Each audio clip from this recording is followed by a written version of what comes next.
Hello, welcome everybody to episode three. Three, not one, not two. If you missed those, watch those first, or you won't understand this one. It's like a TV show, okay? Anyway, welcome to episode three. We're super excited that you have joined for this season. It's been going well so far. A lot of people have had a lot of great feedback for this series, and I have some wonderful people with me. We got more than one person here. We got three wonderful people here. I mean, look at this. It's a NBA roster. We could beat anybody. The Orlando Magic, who are they? I mean, look at us. I mean, well, we need one more person since the NBA has five people on the court. But anyway, we have some wonderful people here today, and we're gonna dive into the topic which most of you guys can relate to, which is school culture. School culture, which is everybody can relate to because we've all have been to school, public, private, home. We've all been to school, and we actually have some people here that have gone through different transitions through those different school cultures. But first, you gotta get to know these people. All right. So I want you guys to introduce yourselves, not just your name, not just your grade, but I want you to share your favorite Christmas song since it is that season and Thanksgiving is always forgotten. Okay. Hi guys. My name is Kellen. I switched from public school to private school. I'm a junior. And my favorite Christmas song is probably "Mary Did You Know" by Pentatonics. Mary, did you Pentatonics version? Pentatonics. What did you grow up on it? Kinda, Kinda. a little bit. Man, they are good. They are They really make good. me feel like I can't sing or do anything. Okay, that's all right. What you got, sir? Yo, I'm Gavin. I transitioned from public school to homeschooling. I'm a sophomore, and probably my favorite Christmas song is the Fortnite Season 7 music disc. If you know, you know, but if not, then that's unfortunate. For all you OG Fortniters, you're like, yeah, this Bro, that is song brings back great, memories. yeah. If you hear it, it just brings back memories. I'm not gonna lie. But How have you felt that now that OG Fortnite's back? feels pretty good. Double pump isn't a thing, but that's all right. I got over it, and I just, headshot them for 200 with the hunting rifle. Do you feel like 2018 is back, or do you think that it's different? Bro, where is the double pump? Like, where is it, No, it's not 2018. Fortnite will never be OG ever, but, I mean, Why do you think they did it? what, not add double pump? No, why do you think they did the OG Fortnite? I think it's because they needed money. Oh, yeah, Like bro. rent was Yes. due. Yeah, exactly. They didn't need people to come back. I mean, dude, and they increased the value for the V-Bucks. Like, what? I'm not buying V-Bucks for that money. That's funny. That's funny. Well, yours is a season 7 Fortnite. I got you. What about you? I'm Addie. You can put the mic up right here. I'm Addie. I just transferred from private Christian school to normal private school. And my favorite Christmas song is Jingle Bells. Jingle bells. Jingle bells. That's a classic. You hear that in a grocery store, you feel like buying everything. My favorite Christmas song, since you guys didn't ask me, but I'm just gonna go ahead and do it. Um, there is a. I'm gonna be a little nerd here. There is a Minecraft edition of a lot of Christmas songs. I have to say for normal, it's probably Jingle Rock, or what is it like? Yeah, Jingle Rock. Is that what the song's called? Yeah, the rock version. Yes. But then there is a Minecraft Christmas version of the song of like one of their soundtracks. And so I grew up on that game before Fortnite. So yeah, I love Christmas songs. And I hope you guys love Christmas songs as well. But you guys just talked about your transitions and your transitions of schools and stuff like that. Kellen, I actually want to start with you. You went from a public school to private school. Now, what grade are you in? I'm a junior. You're a junior. So your sophomore year, how long were you in public school? Your whole life? Yeah. So summarize your whole public school experience as that culture. What were some things you liked and some things you didn't? So from like kindergarten to Yeah. sophomore year, I didn't like the size of the school. It was like once you were like pretty much halfway through middle school, you kind of realize like, oh my gosh, there's so many people. And once you get into high school, there's even more people. So there's kind of like not a big unification.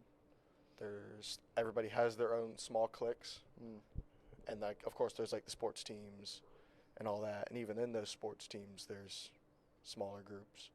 But when I transferred to GCA, it's like everybody's kind of one student body, especially the junior class. which is, I think it's the biggest class there right now. And even with that, everybody knows each other, and everybody clicks with each other. Yeah, people don't realize how big public school is. Like, Until they I move. transitioned from public to private, and I had about 450 people in my 8th grade class. And then I went to PCS, and there were 30. I'm like, you're telling me everybody knows everyone? And they're like, yeah, I grew up with him, and I grew up with him. I'm like, oh, Okay.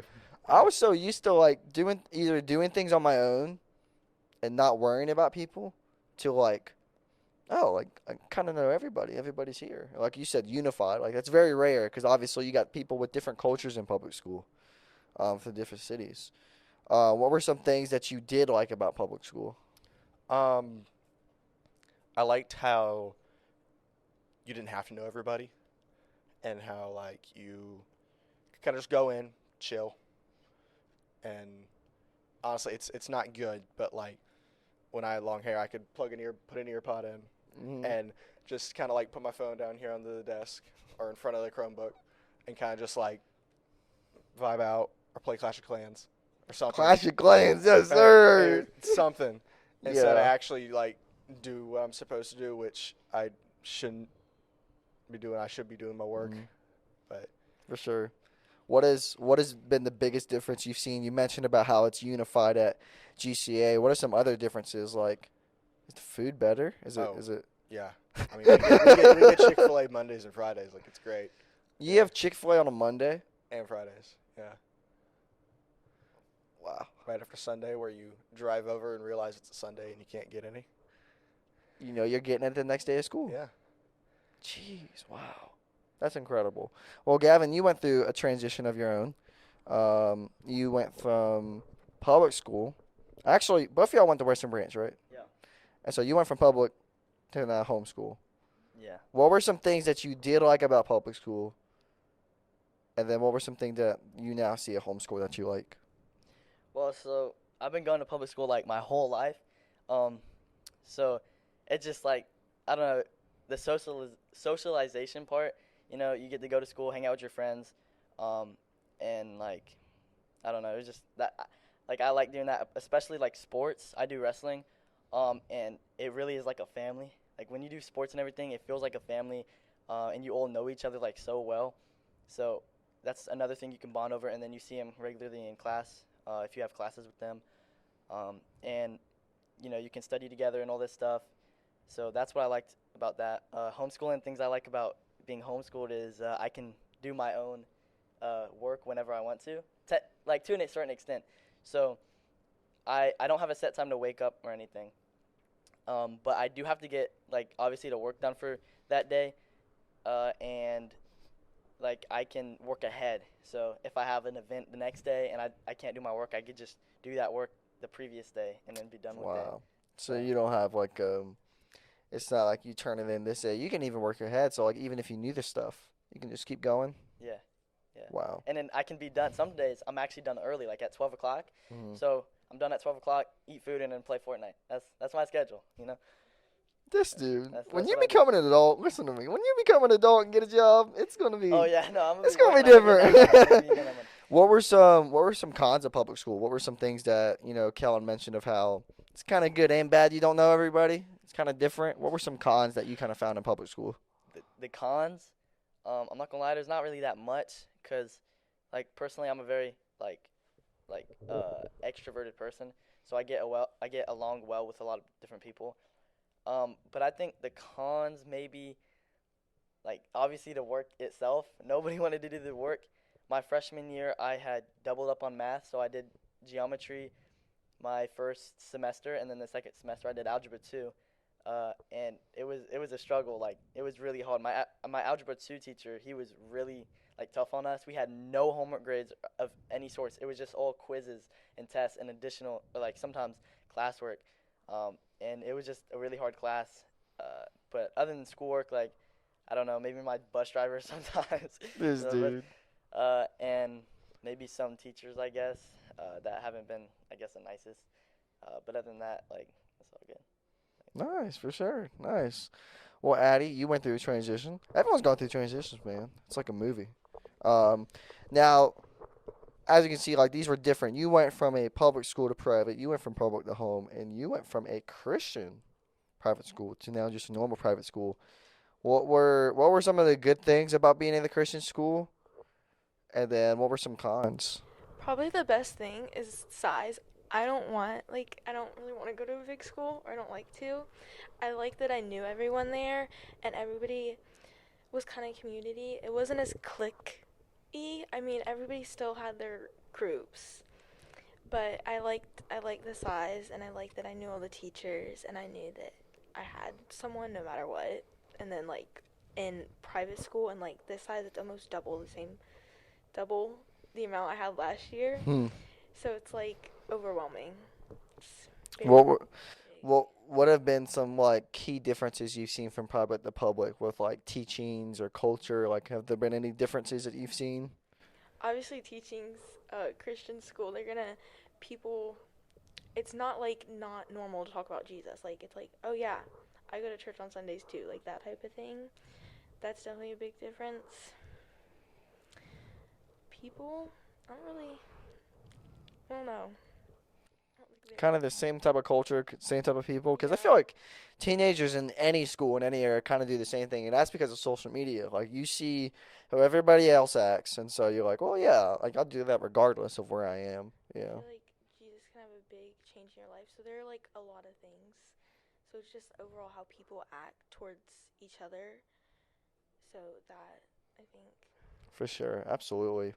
And obviously, all three of you guys are Christians, and the major purpose of this episode is really to talk about as you're doing those transitions and as you're going through different cultures, like there are some challenges that come along in the way with your faith. Like you were saying, like at a Christian school, Jesus is taught.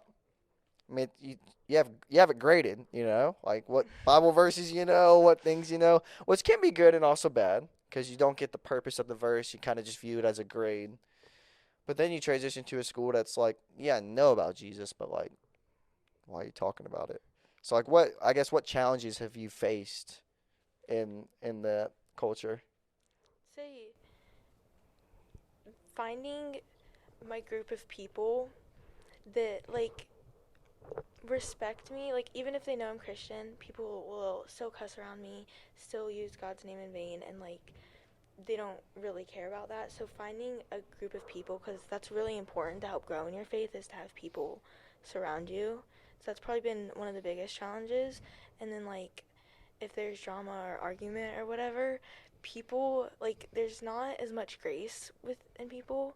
So it's just like crazy to see how people, like I said, treat each other. It's not as easy, and Hmm. people aren't really willing to listen when I like talk about Jesus, because they don't want to like have to stop cussing or have to stop doing this For or sure. change how they live. So Hmm. people, and also sometimes people will be like scared to talk to me or like come up to me because they think I'm gonna judge them. Hmm. So That is a Christian stigma. Like, you ever heard a statement like when you're a Christian, you're supposed to stop doing this and stop doing that, and don't sin and don't do this, and it's a stigma I think has been created a lot. And I recently listened to a sermon that talks about how obviously being a Christian isn't being perfect. That's not the goal, right? Like your goal isn't to tell your friends, "Hey, when you become a Christian, you can't cuss, you can't do this." The goal is you have this amazing relationship with Jesus, and He does the work through you. But unfortunately, that's been a stigma through, and so that's definitely one challenge that will challenge your faith. Gavin, you were talking about how you're an extrovert and how you were loving people, loving community. Homeschool, that's way different. You have community through the youth group, but through a weekly basis, it's just you getting your work done, you doing online stuff. So I mean, those are huge challenges to especially affect your faith. So what have been some challenges you faced? So personally, like I said, I'm very extroverted. And it's just me, doing the work. And obviously my older stepsister, she's gone off to college. My brother, he's at military school, so it's just me and my stepsister. And I used to talk to my brother a lot. So now that he's gone, I don't really have that ability to talk to him whenever I want. So that's like a little bit more socialization gone. So it's really just me and my stepsister, and it's tough because I like being in community, and I feel like I strive with people. and it's just tough, you know. Well, what were some ways that have encouraged you? Like, how has youth group been like an impact for you since that community isn't necessarily there for school? So, I mean, now really that's like I wouldn't say the only socialization, but it is one of the main ones, and I feel like the one that's the one I go to the most is the one that influences me the most. So the fact that I'm going there and I'm not really seeing the other people that I used to see as often, it's kind of like influencing me more. And obviously it's a good influence that's coming in. So yeah. That's good. That's good. Kellen, what were some challenges that you faced, or pros? Maybe it's like maybe you can finally feel at ease to express your faith, if that makes sense, or did you find some challenges of like, oh, like these people, you know, to break the ice, going to a Christian school, that does not mean that everybody is Christian, but did you face any challenges or different pros and stuff like that? Um, I definitely had that like that new kid, like kind of just sit down in my chair, see how what everybody thinks about me, feeling. Um, but like once I got into the groove of things, kind of like felt like no, nobody's really out for you. Nobody wants to make fun of you or anything. Like there's the joking around, of course. Everybody does that, but there's no like just like blatant, I guess you could say bullying. Mm-hmm. Um, and it is really nice to go and say like, oh yeah, I'm a Christian. I like Jesus Christ is my Lord and Savior. Like it's nice to go out and be able to just say that publicly. Hmm. And at public school, you can't do that. Yeah, yeah. I remember in eighth grade. I'll share their story.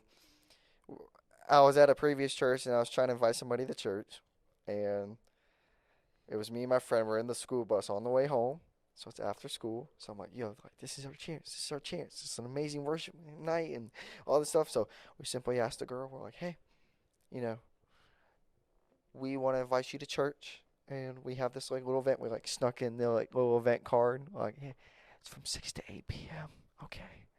Like we were like trying to invite, and the bus driver gave us like the meanest look. She's like, "What are you doing?"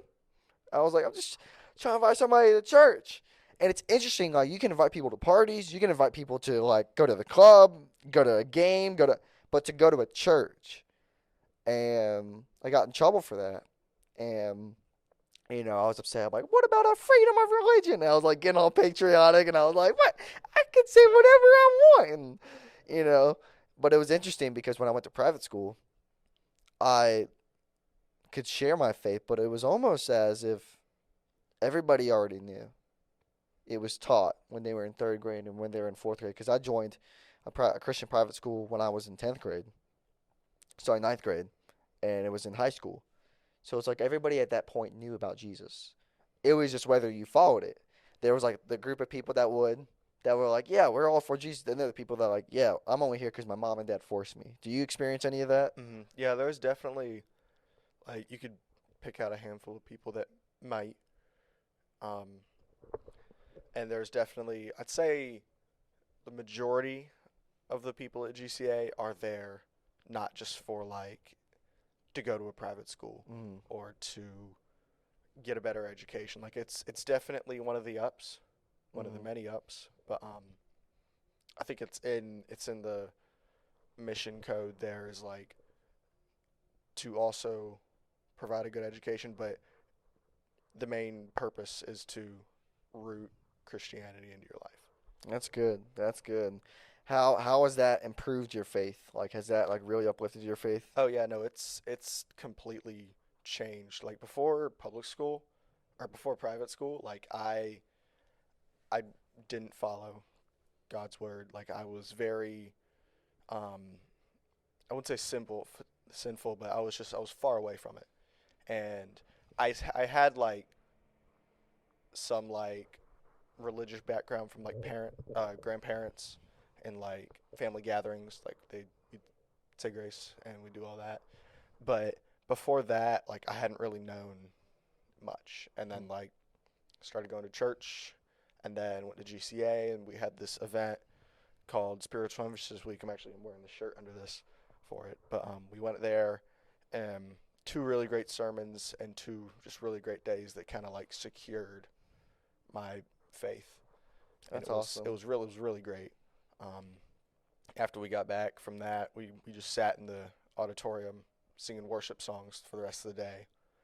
And like I went home and I was like, wow, this is amazing. Like the past what 3 4 months of my life Hmm.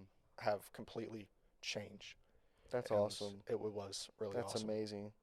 And to see that too, like, because there have been some mixed experiences with different Christian schools. Some people experience that, some people experience different, but there's always hope in any school, you know. I hear stuff like that in a public school. There was an organization called Young Life, and what they would do is they would go to different public schools, and they would have worship nights, and they would like National River High School. Basically, when you walk in, they would after school hours they would just take that walkway because they weren't given a classroom, they weren't given the auditorium. They're like, no, hands off. People are doing stuff. You can have the open foyer. Like when parents walk in to check in to get their kid, like you can have that, but they turned that thing into let's play games. Let's talk about Jesus. Oh, we can have a classroom, but we can have a hallway. We can worship. And for you guys to use your building in that way, like you're using, Mhm. hey, we're a Christian school. We can use this auditorium for God's glory. Like, let's go ahead and do it. That's really awesome. And I can definitely see that. That's a huge pro. Gavin, for you, you have like time now, right? Some of the biggest complaints as a Christian that's in public or private, no matter what type of school facility is, I'm there for 7 hours, then I gotta do sports, then I gotta do this, and they feel like they have no time. For you, is that different? That you now have more opportunities to kind of read your Bible, dive into it, and grow your faith? I mean, yeah, for sure. Uh, but the thing was, so like I found out I was gonna be homeschooled in the middle of the summer after church camp. Um, and obviously I was kind of devastated because I would never expect to hear that, like ever. Um, and after a little bit, I was like, okay, you know what? God has this. He's doing this for a reason. It's not a coincidence. This is all part of His plan. And I wasn't, that sad about it as much. But then as time went on, I was a little discouraged, and I was why are you doing this to me, God? Like, I'm super extroverted, and like I love being around people. Like, why are you just gonna do this to me? And I remember the beginning of my freshman year, I would complain. I'd be like, I don't have any time. I'm doing football, I'm doing wrestling. I don't have time to, you know, read or pray or listen to worship music. And I was like, God, please help me have time. And then now I see, He did this, so I did have time. And it's a little unfortunate because like recently I haven't really been feeling doing this stuff. So taking that free time and using it for something else instead of reading the Bible and praying and stuff, worshiping Him. It's interesting how God can answer our prayer requests and we don't realize it. Yeah. Like you were praying, God, I want more time with you. He's like, all right, I'm gonna homeschool you. He's like, no, I said I want more time with Yeah. you. Like, not this. He's like, Yeah. yeah, this is the only way that I. And it goes back to like how God just knows more than us. You know, we ask for things and He's like, I know you need this. He doesn't give us what we want necessarily, but He's going to give us what we need. And that's what I think about God's goodness is everything. I've always wanted to go to private school in my life. I begged my mom and I'm like, why don't I just go to private school? Because I was kind of tired of public school at that point in middle school. But He did it at the perfect timing. Because He just knows more than us. He knew that at this moment in Kellen's life that He will drastically change your life. But it was at this particular moment. Not when you're in middle school, not when you're elementary, but like right at your junior year. Yeah. Like right when you get your license and all this big life changes are happening, God intervenes, and I think that's a beautiful picture of how He's good. And Addie, you've basically went from a Christian school to just a normal private school, and you talked about the challenges, right? The people and the environment. What are some things that maybe God is teaching you or working on your heart to see better or how to love people better? What has God been teaching you?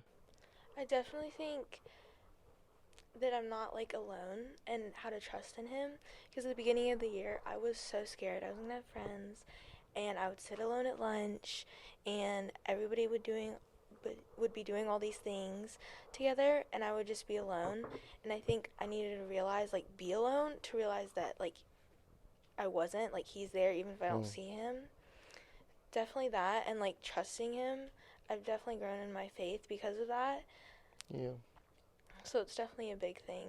Like, was so scared, and then I realized, like, He had a plan, and even if it didn't seem like in that moment, like, it would work out, it did, so. Hmm. He just works. And that's interesting that you say that. Like at first, it kind of felt alone, but sometimes when we're physically alone, that's sometimes when we rely on God the most. Like Paul was writing his letters in prison. I mean, obviously, you got some buddies in there, murdered somebody or did some crimes, and it's like, oh yeah, what are you doing? Why are you writing? Like you got nobody around you. You don't have a community, and Paul's just writing, like by himself, because he's not technically alone. He's with the Lord.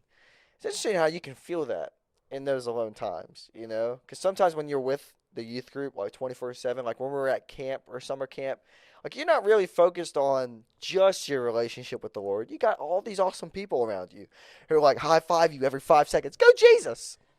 Go Jesus! Make sure you go to bed, but go Jesus! And it's like, man, these people are awesome. But then when like Gavin, in your situation, when you are by yourself in your home, now there becomes this real reliance on God. Like, I don't have people around me, but I know that there's you. Or maybe there's people around me, but they're not close with me. They don't share the same faith, but I have the Lord with me. I think that's super encouraging. And so, let this be an encouragement for you guys that no matter what transition that you go through in school, the Lord is always there. Like the Lord was always with you in public school, in private school, or homeschool. It's just going to it. And so, Kellen, I know you wanted to share some verses that can encourage some people who are listening to this. So you can go ahead and share those. Yeah, I've got a few. I'm gonna kind of deviate a little because I heard something Gavin said when you said how like you didn't have all this time, and then like God puts you in homeschool, and then you're like, oh, well, this is His plan, and so Jeremiah 29:11 says, "For the Lord knows the plans I have for you, for." Let me repeat myself. It's hard to read the Yeah. Bible.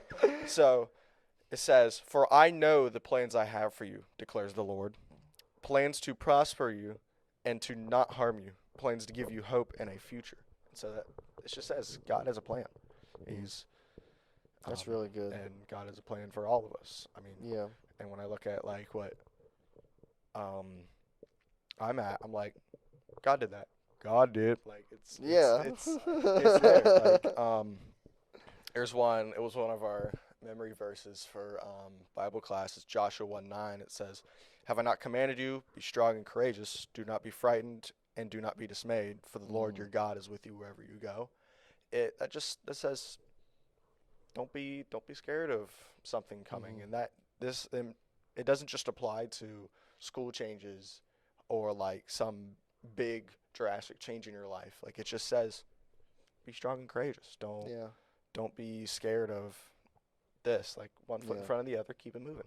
It's interesting though how people view that verse because when they see the verse where it says do not be afraid, they're like, oh, does that mean I'm never going to be scared? I'm like, no, you're going to be scared. Yeah. It's going to be scary moments, but that's God saying instead of honing in on your fear, just hone in close to me.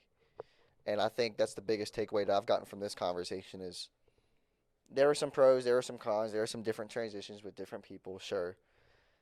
But the biggest thing is if me and Jesus are good, I'm good wherever. Like I think back to Daniel's in the lion's den. I used to hear that story as a kid, like, oh yeah, this guy got thrown into the lion's den for being righteous. But when you read the passage, this guy literally got thrown in two lions, two like not lions that were tame, not lions that had cute little name tags, like, oh yeah, that's Andrew, and that's Tate. Like no, like these are like raging lions. And Daniel's like, if I can just rely on you, I'm fine. And he sits and he sleeps. He sleeps with the lions. When lions see something that's moving, they'll kill it. They'll eat it. They're like, that's lunch. And all of a sudden, the Lord's like, I can do whatever I want. I'm all powerful. I'm almighty. As long as you just rely on me, I'll take care of you. I'll give you what you need. Oh, you're praying for time for me? I'll give you that. It may not be what you picture. Daniel never pictured his life to be in a lion's den. Like, if he would have, think about this too. If God would tell you your plans as a baby, everything that would happen to you, that's kind of wild. Like, if Daniel was a little kid, he's like, yeah, when you grow up, you're going to have such strong faith. Daniel's like, oh, yeah. You're going to be thrown into a lion's den? Pause. Wait, What are you Lion's talking den? about? Yeah. But God doesn't show us the whole picture yet. God doesn't show us that. He just shows us step by step. Hey, you want to rely on me more? I'm going to transfer you here. If you want to rely on me more, I'm going to change this. I'm going to tweak this. Because God, all he wants is our hearts. And so I find that really encouraging. Now that we're closing the podcast, does anybody want to share anything to close us out, or any Um, encouragement? Yeah, for sure. Like honestly, bruh, the verse you shared is like crazy. Like you don't know what God has in plan for you. Like I used to go to school with you, bro. Like I remember sitting on the like I was on the bus with you. I would never expect to be sitting right next to you talking about God. Like that's just how crazy it is. Um, and like nothing is a coincidence. Like God has you for everything. You know what I mean? Um, so even if you're going through the most roughest times, like God God has you there for a reason. And it's just something that I've struggled with because like I'm really focused on what's happening now, um, and I don't really like going through the hard times, but like through anything like sports especially too, you have to go through those rough patches to be great. Like you have to go through the hard times to be something. So that's kind of how it is with spirituality too. That's good. That's really good. Another thing they really helped me with was peace. Hmm. Like how Daniel won the lions and he slept with lions. Like he had peace because of his faith in Jesus. So not only was I scared about all these new things about going to a school, but like when those things came up, when lunch came up, when the first day of school came up, when like hard classes came up or tests or whatever, like I had peace during those times. Like not Hmm. only did I get over them, but he gave me peace because I had faith in him. That's good. So That's really good. Which goes back to like the verse where it says his peace surpasses understanding. It's not something we can really grasp. It's just we feel it. It's there. Can't really explain it. You know, this semester for me has been super busy, different things happening, but for some reason I feel at peace. Like that's just the Lord. yeah. It's just there. Like school transitions with things happening, like his peace will always surpass understanding. So that's really good. I feel really encouraged. So hopefully you guys feel encouraged about this.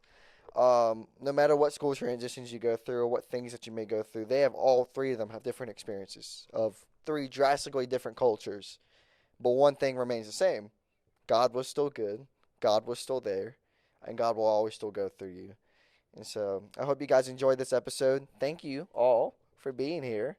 And so we will see you for episode 4 on another hot topic. Um, I'm going to pause because I actually forgot the hot topic. It's on my iPad, but I'm not going to reach for it. But stay tuned for episode 4, and we will see you guys next week.